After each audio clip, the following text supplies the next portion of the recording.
Hey, what's up, everybody? Welcome into my MLB 16 The Show franchise mode with the Chicago White Sox. This is the 18th game of the 2016 season, game one of a series against the Texas Rangers. We got Carlos Rodon on the mound. He is 1-1 so far through the 2016 campaign, a 5.21 ERA in 3 games. 2 walks, 21 strikeouts, 18 hits through 19 innings. So other than the ERA, that's not too bad. Rangers got Derek Holland going in this one. He's got a 3.86 ERA in 18 2/3 innings. 10 strikeouts, 5 walks, 18 hits. So right away, Prince Fielder putting the Rangers on the board with a home run to the bullpen. The bullpen sports bar, I should say, out there in right field. Very, very strange body shape on Prince Fielder. I find it funny that in a game where they strive for accuracy, they would have Prince Fielder looking not very Prince Fielder-y. So here's Avi Garcia getting on by a misplay in right field, followed by Deanna Navarro, moving Avi to second base, and Austin Jackson grounding into a double play to kill any hopes of scoring there for the White Sox. All right, so last night, game one of the World Series, we had the Chicago Cubs sending John Lester to the mound against Corey Kluber and the Cleveland Indians. And boy, is Corey Kluber still one heck of a pitcher. As there we see a misplay by Melky Cabrera out in left field. I went to a game last season. It was Chris Sale against Corey Kluber, and I believe there were 21 strikeouts total in that game, and it was just one of the coolest matchups that I've ever seen. They were just going back and forth. I want to go back and watch that game again. In fact, when I go to bed tonight, I'm going to put that game on and fall asleep watching that, because that's how I go to bed. Here's a double play. Saladino to Lowry to, I believe that's Alex Avila playing first base in this game, giving Jose Abreu a game off, and then MLB The Show does its thing where they show a replay and it freezes. But man, Kluber had everything going tonight.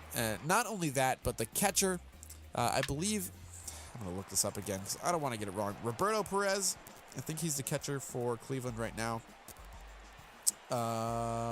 Perez, yes.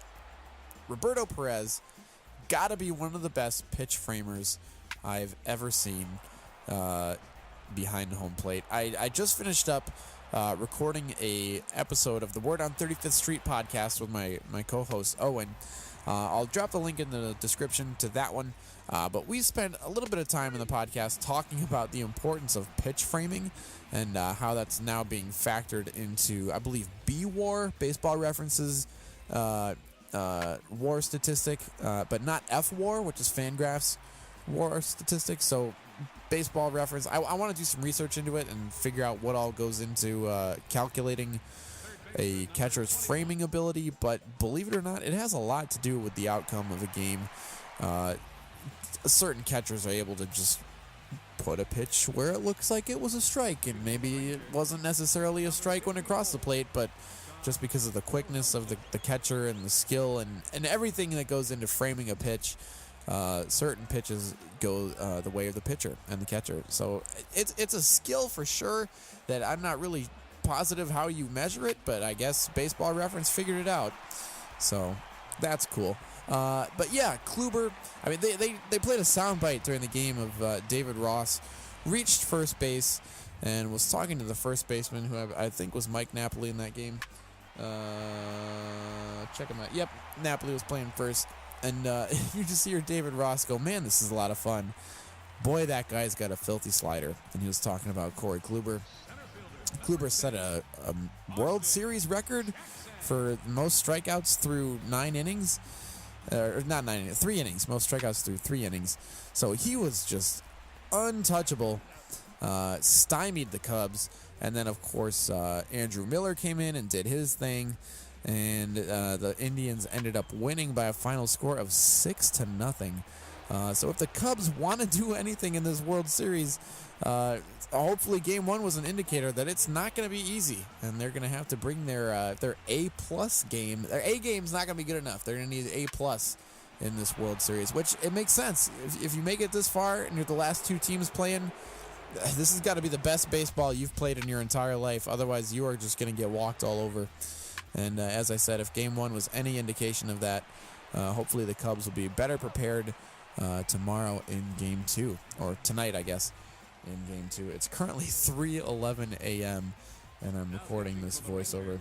The Cubs have Jake Arrieta going in Game 2, and Trevor Bauer will be pitching for Cleveland. And we saw in the American League Championship Series, Bauer tried to pitch, coming off of that injury that he suffered, where he was repairing his aerial drone and sliced open his pinky finger. He tried to pitch in that ALCS game, only went 2/3 of an inning because his injury opened up again, and he was bleeding so much that the umpires said he had to be replaced.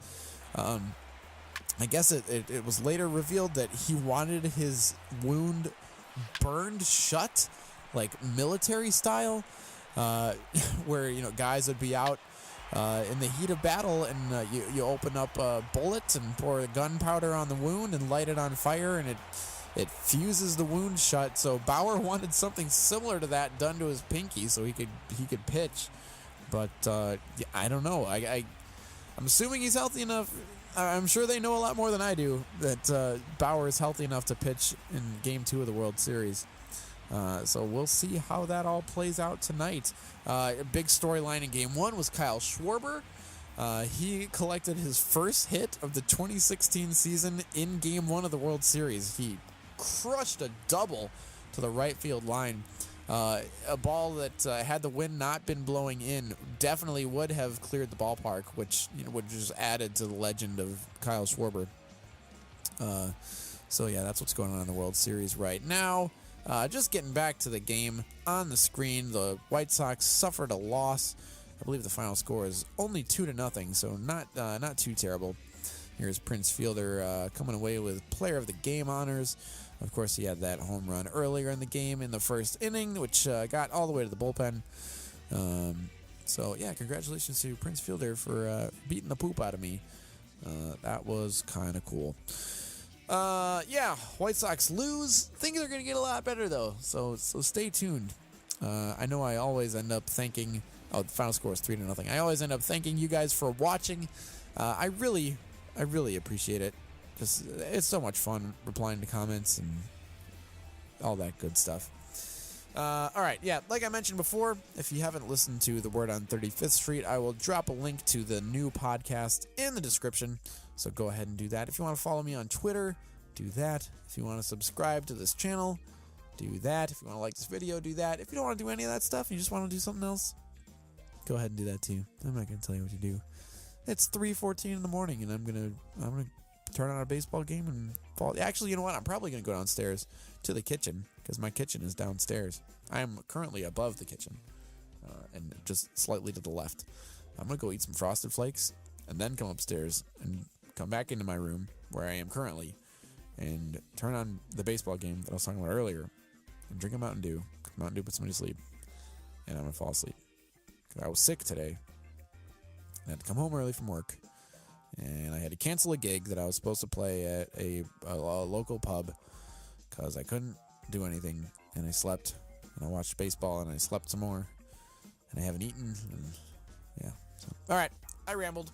That's it. I'm done. I promise. Or am I?